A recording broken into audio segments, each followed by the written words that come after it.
is next. Thank you, Chair Scott. Thank you, Chair Scott, and thank you, Chair Powell. Good to see you. The United States national debt currently exceeds $36 trillion. Last year, we paid nearly $1 trillion in interest on the debt alone, more than the federal government spent on educating and feeding our children.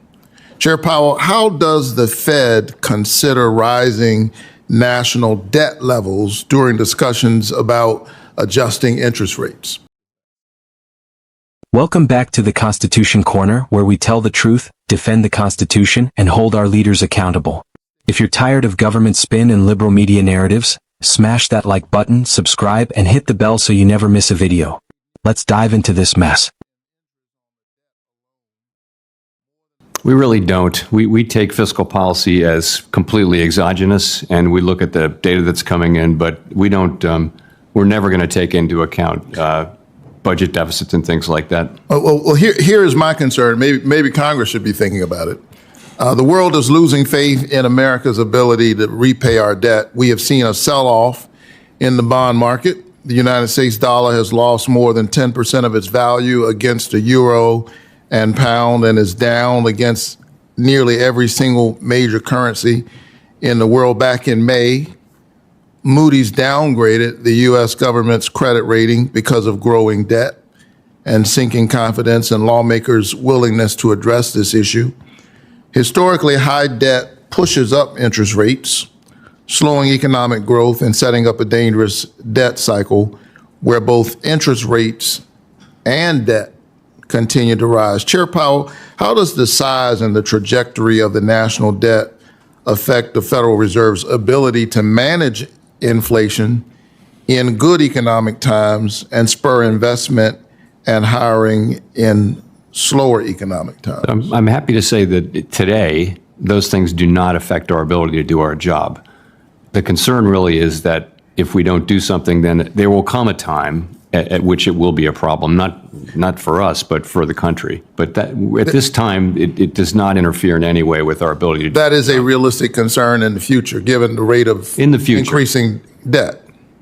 And it's something I'm concerned about, and maybe because it's in the future, maybe that's why, folks who have power, who sit in these jobs, aren't as concerned about it as perhaps the Congress should be. I'm concerned about it as a father of a 6-year-old and an 8-year-old. I'm concerned that my Republican colleagues are planning to ram forward a bill that, according to the Congressional Budget Office, will increase the deficit by $4.2 trillion. So I want us to think about that. We're taking food out of the mouths of hungry children. This bill could cut as many as 16 million Americans off of health care. When we think about Medicaid, 71% of the Medicaid recipients in Georgia are children. So we're taking their health care, and then we're saying to these children that you'll have to deal with these trillions of dollars in debt one day. $4.2 trillion increase. Senate Republicans are trying to use a budget gimmick to claim the bill only costs a fraction of that by simply not counting things they don't want to count. If they don't like the math, they just change the formula. But the markets and those investing in our country don't care about these budget tricks. And I don't think it will help my 6-year-old and my 8-year-old when the bill comes due on this. They know the truth, and they will react based on the truth. The big ugly bill will put the United States on a disastrous fiscal path, and it will be catastrophic for our economy. Even worse, the big ugly bill is cutting people off of their health care, and for what purpose? To give tax cuts to the wealthiest. So this is an interesting moment for me, for someone who didn't know I'd end up in politics, or just paid attention to politics over the years. They're getting ready to create a whole lot of pain for a lot of people. And the question is, for what purpose? To give billionaires a tax cut. I think we ought to work together to prioritize extending tax cuts for the working class. We shouldn't be cutting their health care. We ought to save the country trillions of dollars by not giving more tax breaks to the richest Americans. And if we try to work together, we can save our economy from this disaster and still protect working families from a tax hike. I believe in tax cuts. I think working class Americans ought to receive them. And we ought not be burdening our children with all of this debt. With that, I yield, and the chairman should take note that the Baptist preacher is done with 3 seconds left. And the people said amen. Now, we just watched a clip from a Senate hearing featuring Fed Chair Jerome Powell being questioned about our national debt, inflation, and what the Biden administration and Senate Democrats plan to do about it. What you're about to hear is Senator Warnock delivering a passionate speech. But let's be real, it's filled with distractions, emotional manipulation, and classic big government spin. He starts by pointing out that the national debt exceeds $36 trillion, and we paid nearly $1 trillion just on interest. For once, I agree that's outrageous. But here's where it gets frustrating. Democrats like Warnock are pretending to be shocked about a debt they helped pile up. They talk about feeding children and health care, but they ignore the real reason we're in this hole. Reckless government spending, endless entitlements, and socialist-style programs that America cannot afford. Chair Powell rightly says that the Fed doesn't factor in debt when making interest rate decisions. And why would they? It's not their job to bail out Congress for overspending. The Fed isn't supposed to be political, although it sure has felt like it lately. Warnock claims the world is losing faith in America's ability to pay its debts. Well, maybe if the Democrats stopped printing trillions of dollars like monopoly money and pushing budget-busting bills, the world wouldn't be so nervous. You can't flood the economy with fake money, destroy domestic energy, and expect the dollar to remain strong.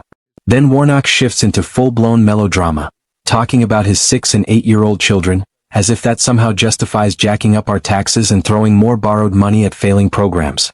He says his Republican colleagues are trying to ram forward a bill that could increase the deficit by $4.2 trillion. Let's pause right there. What he's leaving out is that this Republican bill is actually trying to make the Trump-era tax cuts permanent, tax cuts that helped small businesses thrive, that gave working Americans a break, and that let people keep more of what they earned. Unlike the Democrats' inflation-inducing spending sprees, tax cuts actually stimulate growth. Then comes the real kicker. Warnock says Republicans are taking food out of the mouths of children and kicking 16 million people off health care. What he won't say is that Medicaid expansion under Obamacare was never supposed to be permanent. It was supposed to be a stopgap, not a socialist healthcare regime. This kind of emotional blackmail is typical of Democrats. They pretend they're the only ones who care while ignoring the fact that their policies are making everything, groceries, gas, rent, more expensive for everyday Americans. Warnock even accuses Republicans of using budget gimmicks. That's rich, coming from a party that calls inflation transitory, cooks the books on jobs reports, and manipulates CBO scores to get their massive climate and welfare bills passed. Let me tell you the real danger. It's not tax cuts for Americans who work hard. It's big government spending with no accountability, open borders, and a total lack of fiscal discipline from the Biden administration. Senator Warnock wraps up by saying, "We ought not be burdening our children with all of this debt." On that, we agree. But Democrats are the ones loading that burden onto our children's backs, by spending money we don't have for programs we don't need, to serve a radical agenda we didn't vote for. This country doesn't need more welfare and wealth redistribution. It needs freedom, fiscal sanity, strong borders, and lower taxes. In other words, exactly what Republicans are fighting for. This is the Constitution Corner, and if you believe in defending America's founding principles, make sure you subscribe, share this video, and speak up before it's too late. Our debt crisis isn't just a number, it's a warning. And it's time we took it seriously. We are the Constitution Corner, where Americans' root guides its future.